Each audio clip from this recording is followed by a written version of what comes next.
마태복음입니다. 여기 보면요, 예수님께서 이제 마리아가 예수를 잉태하고 이제 구원 사업에 이제 시초가 되는 거죠. 오늘 이 마태복음 앞에 보면은 요셉이 어떤 사람인지가 나타납니다. 요셉은 의로운 사람이었고 마리아의 일을 세상에 드러내고 싶지 않았으므로 남모르게 마리아와 파혼하기로 작정하였다. 여기 보면요, 일단 약혼을 했는데, 약혼만 한 거지. 근데 아직 뭐 같이 산 건 아닌데, 잉태를 한 거야. 이건 말이 안 되는 거 아니에요? 이 당시에는 굉장히 이런 그 도덕적이고 윤리적인 것이 엄격했기 때문에 이런 사실이 드러나면 이것은 굉장히 큰 스캔들이죠. 이것이 드러날 경우 큰 일이 나기 때문에 요셉은 여기 보면 의로운 사람이었다 이런 표현이 있어요. 의로운 사람이었다. 그래서 뭘 했냐?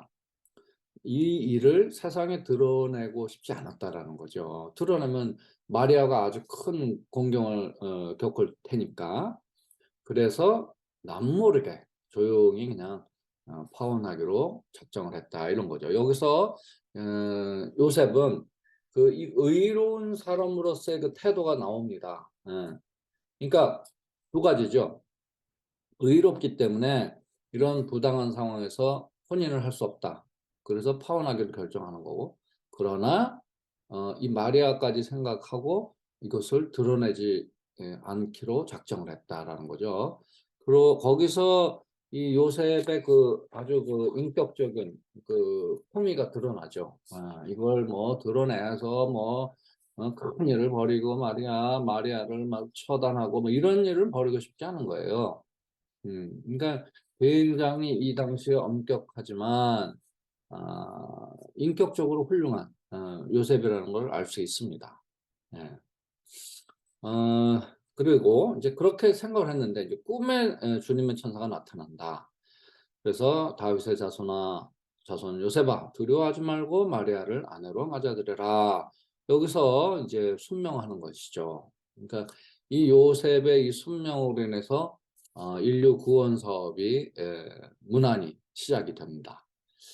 근데 여기서 중요할 것은 두려워하지 말고라는 거예요. 제가 누차 말씀을 드리죠. 종교의 핵심이다 이게. 두려워하지 않는 것. 그러니까 예수께서 복음을 선포하시고 그 복음의 내용이 뭐라고요? 네 가지? 사랑, 어, 용서, 음, 두려워하지 말라. 음. 또 불의를 미워해라. 예, 그렇지. 불의를 미워해라. 네 가지. 네. 용두삼위. 이렇게 외우면 쉽다 그랬잖아요. 용두삼위. 여기서 이제 두려워하지 말라. 그러니까 이게 종교의 난 핵심이라고 보는 거예요. 모든 종교 안에는 이 가르침이 있다. 그러니까 두려워하는 마음이 있으면 기쁘지 않아요. 복음만이에요, 복음. 예수께서 복음을 선포했는데 그 기쁜 소식이 않게 되는 거예요. 그죠?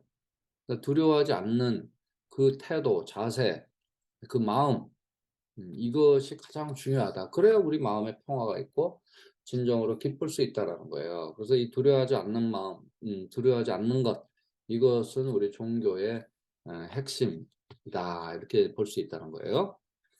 자, 그 다음에 이제 뒤로 가면, 그래서 어떻게 됐냐? 이제 아내로 맞아들이면 마리아가 아들을 낳을 것이고 그 이름을 예수라 할 것이고 또 그 예수는 당신 백성을 죄에서 구원하실 것이다 라는 거예요. 예. 여러분 이게 이제 또 예수 구원자 예수의 핵심 아니에요? 제가 그랬잖아요. 죄 이퀄 뭐예요? 죄 이퀄 불완전함. 그렇지, 딩동댕, 딩동댕. 여러분들이 이제 제 강론을 이제 오랫동안 들었기 때문에 서당계 3년이면 풍어를 읊는 거야. 죄 이퀄 불완전성이다 이거야. 그러니까 죄라는 것이 실제로 우리가 이제 불완전하기 때문에 죄도 지어요. 죄도 짓고 또 죄도 뭐 여러 가지 죄가 있잖아. 그러니까 우리가 이제 뭐 고백 성사를 보러 간다 그러면 죄를 고백하고 뭐 저기 보석을 받고 용서를 받는 건데, 그때 죄는 보통 이제 어, 도덕적인 죄죠. 종교적인 죄. 그건 영어로 sin이라 그래. sin. S-I-N. S-I-N. 그죠? sin. 근데 실제로 우리가 이제 범죄를 저질렀다 했을 때는 그 뭐라 그래? crime이라 그러지. crime. 크리미널 그러면 이제 범죄자 이런 뜻이잖아요. crime은 사법적인 어떤 법으로 정해 놓은 것을 어긴 걸 crime이라고 그러잖아요. 그것은 이제 형벌을 받는 거죠. 법에 정한 형벌을 받습니다. 그러니까 우리가 고백 성사하러 간다라고 했을 때는 보통 sin을 고백하는 거죠. sin. 그러니까 도덕적이고 뭐 이런 것들을 고백하는 거고. 만약에 근데 그 고백서에서 크라임을 고백한다. 그러면 이것은 고백받는 사제가 어떻게 하게 되냐면 그 고백하시는 분한테 이러는 거야. 이 고백서에서 하느님께서 모든 걸 용서합니다. 그리고 사죄경을 외워줍니다. 그리고 나서 한마디 더 하는 거야. 고백서 바깥에서 그 죄에 대해서 저한테 한 번 더 이야기해 줄 수 있습니까? 물어보는 거야. 그러니까 누가 스님님 제가 살인을 하고 왔습니다 이러면 그 죄에 대해서 그렇게 얘기를 하는 거야. 그래서 고백서 밖에 나가서 한 번 더 듣고 그 다음에 자수를 권유하고 신고를 하는 거예요. 그러니까 고백서 안에서 한 건 내가 입 밖으로 낼 수 없잖아. 고백의 비밀을 지켜줘야 되니까. 그래서 고백소 바깥에 가서 한 번 더 나한테 이 얘기 해다오. 이걸 얘기를 하는 거죠. 그리고 듣고 이제 자수를 권유하고 신고를 해서 이제 할 수 있도록, 자수할 수 있도록. 그게 이제 진짜 형법에 있는 죄를 고백할 때 그런 프로세스를 해야 된다 이런 거죠. 하여튼 죄 얘기가 나와서 좀 말씀을 드렸고, 어찌됐든 이 죄가 이제 그 불완전성, 그러니까 죄 이퀄 불완전성이다고 놓고 봤을 때 불완전성 자체 안에 이제 제가 누차 말씀을 드리지만 행복하지 않은 존재라는 그 개념이 들어있다는 거예요. 불완전하다? 행복하지 않다는 뜻이다. 그러니까 행복하지 않은 이 존재론적인 상태에서 구원했다? 행복한 상태로 우리를 만들어준다. 그 뜻이다. 그러니까 예수께서 온 것은 인류가 이 행복하지 않은 그 상태에서 행복한 상태로 어, 바꿔준다는 거예요. 뭘 통해서? 복음을 통해서, 기쁜 소식을 통해서. 그 기쁜 소식의 내용은 뭐냐? 네 가지. 용도삼위, 용서하라, 두려워하지 마라, 사랑하라, 미워하라. 불의를 미워하라. 이 네 가지를 실천할 때 우리가 그 행복하지 않은 상태에서 행복하게 된다는 거예요. 기쁘게 된다. 그래서 기쁜 소식이라는 거예요. 너무 간단하잖아요. 이게 제가 이야기하는 구원론입니다. 실제적인 구원론이다. 여러분들이 예수께서 가르쳐 주신 이 복음 선포를, 이 네 가지를 실천할 때 행복하지 않은 상태에서 행복하게 된다라는 거예요. 이게 예수께서 구원자로서 오셨고 구원자로서 실제적으로 한 것은 복음 선포고, 복음 선포의 내용은 바로 이 네 가지다라는 거예요. 자, 그리고 그래서 이제 예수께서는 이제 그렇게 오셨다. 우리가 믿는 바입니다. 성삼위 중에 성자 제2위께서 오셔서 구원자로 오셔서 우리 인류를 행복하게 하시려고 그 기쁜 소식을 가르치셨다. 몸소 가르치셨다라는 거고, 그 다음에 그런 존재이니 이제 별명이 붙는 거죠. 그 사람으로서는 그냥 예수라는 이름을 받지만 임마누엘이라 이런 이제 별명도 붙는다라는 거죠. 그래서 그 이름을 임마누엘이라고 하는데, 임마누엘을 번역하면 아주 친절하게 이거 설명을 해주잖아요. 하느님께서 우리와 함께 계시다는 뜻이다라는 거예요. 그러니까 여러분들 이 예수께서는 한번 이걸 복음을 선포하고 가르치시고 또 몸으로 직접 체험으로서 가르쳐 주시고 그냥 그냥 가신 게 아니야. 함께 계시겠다. 이 얼마나 참 그 친절하십니까. 그러니까 이 우리가 믿는 지금 이 하느님은 굉장히 친절하신 분이다. 어떻게 보면 아주 그냥 끝까지 책임지시는 하느님이시다라는 걸 알 수 있다. 왜? 하느님께서 우리와 함께 계시다니까요. 얼마나 든든합니까? 그 이 세상 어느 그 뒷배보다 든든하다. 정말로 든든하다. 여러분들 이 뒷배가 있으면요, 정말 든든한 겁니다. 그 뭡니까 본부장 범죄를 저질러도 뒷배가 있으니까 아무 일도 안 생기잖아. 그 저 윤석열이 장모 보세요. 온갖 범죄를 저질렀는데 다 덮어져.